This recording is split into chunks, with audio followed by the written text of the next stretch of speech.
I know it's almost a month late, but Happy New Year. I hope all of you have spent some time reflecting on things, making resolutions, setting up your goals as collectors.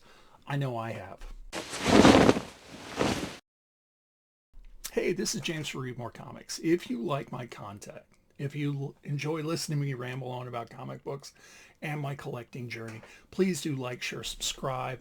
Hit the notification button up in the corner so that way you get notifications whenever I post new content. As I said in the intro, Happy New Year. And like many collectors, I've been spending some time, and I'm going to be candid. I started this reflection process, this journey last year with my 2025 SMART goal. As I was going through the year, I was thinking about what do I really want to focus on as a collector. And so here we are, well within January, almost in February, and I'm finally going to share kind of where I'm going. And I've defined three pillars to my SMART goal right here. Right here, I think. I'm going to be posting the SMART goal diagram. I'm not going to go into it, though. Over on Reggie Collect's channel, he had an amazing video a couple years back, which you might consider looking into, where he talked about what it means to be a collector and how to apply this to this hobby. I'm not going to go into all the details of what the acronym means or how I'm applying it. Just keep in mind that this is the bedrock to where I'm at and where I'm going. Pillar number one, I'm going to be focusing on what is my collecting goal. Last year, I had somewhere upwards of 180 different books that I was hunting for. And I found a lot of success, but I didn't achieve my goal. And so instead of developing something new, instead of putting that aside, I decided to keep it with a little revision. Okay. Now to encapsulate it, my goal focused a lot on Fantastic Four Volume 1. We had Silver Surfer Volume 3. And I had a bunch of New 52 titles that I really wanted to collect so I could enjoy them as a part of my collection. And then I had some other things like ROM Volume 1, the original Marvel series, Brubaker's Captain America. Those were things I was really close to achieving. So out of that 180-ish books, I got most of them. I think I only have about 60 books left on the list. That's including, and like many collectors, I started with the first 100 issues of Spawn as a goal. That was like almost more than a decade ago, and I have a handful of books, and so I put that there. But otherwise, I'm keeping it. What is left? Well, I have like just a smidge of some New 52 books. Detective Volume 2, I just need the hologram covers right around issue number 23. Batgirl, New 52, I have 2 issues left I need. Catwoman is another volume I'm looking at. A lot of the early kind of Gail Simone stuff I'm still looking. Was it Gail? No, she did Batgirl. I don't remember who did Catwoman. Anyway, some of those issues, I think it's about a dozen. The biggest one is Fantastic Four Volume 1. And a lot of that is John Byrne, okay? Starting in the 200s, going into the 300s. So I want to keep those because I think instead of moving on, it's going to be more satisfying to actually accomplish that. I am, though, to be candid, I am kind of front loading 2027. Like I have some really small runs I'm looking at for that. All right. So number two, I'm focusing on curating. And I've heard this from several other collectors, sorry, enunciation's an issue today. Several other YouTube content creators, Mr. Akins talked about this, where instead of just having a large collection, I want to have value in my collection. And value doesn't necessarily mean monetary value, though I hope, for my for my kids, that this is a legacy that they can go like, wow, this is really important. This has some collecting value. But really what it is that my collection reflects me and what I enjoy. And I came to this epiphany last year when I crossed the precipice of 8,000 books. And you can't see it because of the angle of the camera, but I have short boxes a lot of places in my den. The den's the smallest room in the house. And I was like, I need to consider what this reflects. Is it reflecting what I enjoy, or is it just a bunch of things I picked up and I read once, if at all, and I put it away? And so there's a couple different things going on. One, I'm going to be considering some alternative storage locations in my home that are modest, that keep my collection discreet. Okay, so that's a conversation I need to have with my wife. She doesn't know that yet, but we're going to talk about that. Number two, I need to evaluate what I'm keeping, and I'm going through this. I started this process last year. I have close to a long box, maybe more, that as I began going through books or going through short boxes, I'm like, this means nothing to me anymore. I might have enjoyed it when I got it, but not so much now. So I'm doing that, and I'm going through my short boxes, box by box, going, okay, what brings me joy? To borrow the Marie Kondo saying, what brings me joy? And those things I'm not keeping, I need to make a decision on. How can I unload these quickly? I'm thinking half price books. If there was a comic convention or something where I could easily make a buck, I'd do that. But where I live in the Midwest, that's not going to happen. I might keep some of it as A-OK stuff, maybe. Mr. Aiken's been doing that. That's pretty cool. I don't know if that's what I want to do yet, though. Okay.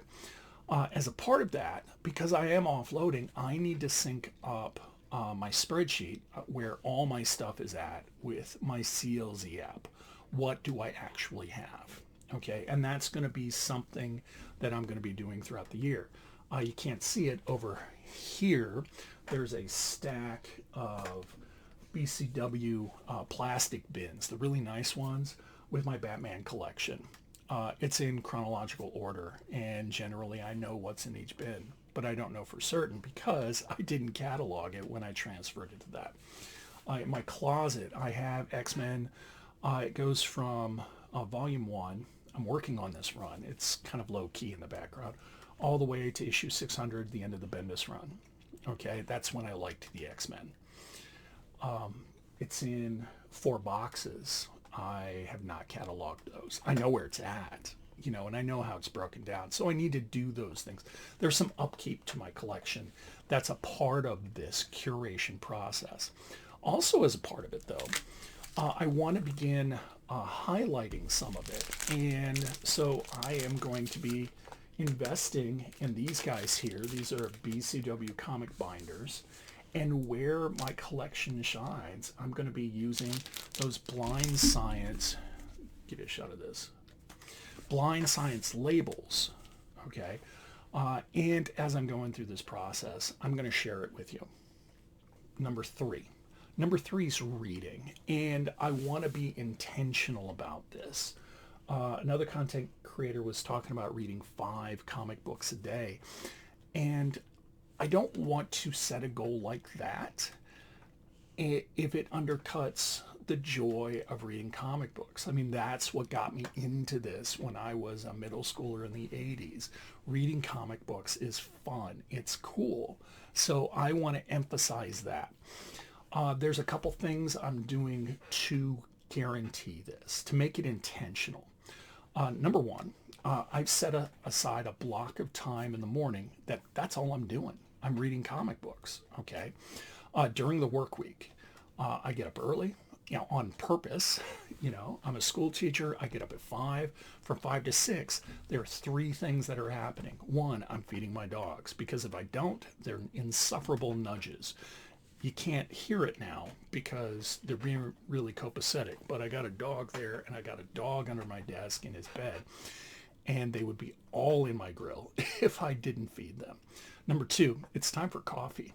Okay, coffee is what makes me a reasonable human being in the morning and will help me kind of my brain kickstart for the day. But number three, and this is most important to this pillar, is I'm going to be reading comic books. There's a couple things I have found over the last almost 30 days. It's a little shy of that make this work. First, I have a short box. That's my read pile. Now, I'm just checking right now. It's not as full as it had been. There was a period of time, like in November, December, where I had a short box stuffed to the gills, and I had comic books on top of it. You know, so my plan's working. I'm getting through my read pile. Excuse me. So what's the strategy? I'm preserving this time, and the night before. Sorry. The night before, I'm going through my short box and I'm pulling out some books. I tend to gravitate keeping whole runs of books in there, like 3 or 4 issues of Miles Morales or 3 or 4 issues of Batman. And so I'm pulling those out and I'm putting them on top of the short box. And it's more than I could read in that time. I typically read 2 or 3 books. It really matters on the density of the text and, you know, how cognitively aware I am, if the coffee's kicking in or not. But I'm reading 2 or 3 books a day, okay? And I just pull them right off the top of that pile. Instead of going through my short box and hemming and hawing and decide what am I in the mood for, I've already made that decision. I put those aside, and those are the ones I'm going to read, okay? So those 2 things have been working. Number 3, I'm going to be curating using some of these guys, just like I am with some of my short boxes. And I'm going to be going through my books, my read box, and I'm going to divide it into 3 sections. What are the must-reads that are going to be at the top of the pile? What are going to be the regular rotation books? And I'm kind of borrowing this from David Harper over at Sketched on his podcast, where he's talked about, you know, he has a third category that these are the books he's considering bailing on. I'm not going to do that because I found as a collector, my OCD demands that I finish the run. Okay. So there are some books right now that, you know, I can put on the back in the backlog of my read pile, and I'm okay with that. The current Marvel Star Wars volume is not that engaging, but I'm going to keep it because in the past I found that always came back to bite me, that I spend more time and more resource hunting down those books. So this is going to let me embrace what I enjoy about comic book collecting, which is really the reading. I hope you found my SMART goal illuminating how it's allowing me to define specific collecting goals, measurable collecting goals, how it is fitting in with my life right now, helping me curate my collection and making it manageable. And also how I am front loading. I am prioritizing reading comic books, not just collecting. And I'm hopeful that these are going to build habits throughout this year. Right so far it looks it, especially with the reading goal that I have, and these become sustainable moving forward. If you enjoyed listening to me talk about comic books and my goal, please like, share, subscribe, leave a comment, tell me what you think. Thanks for listening, and don't forget to read more comics.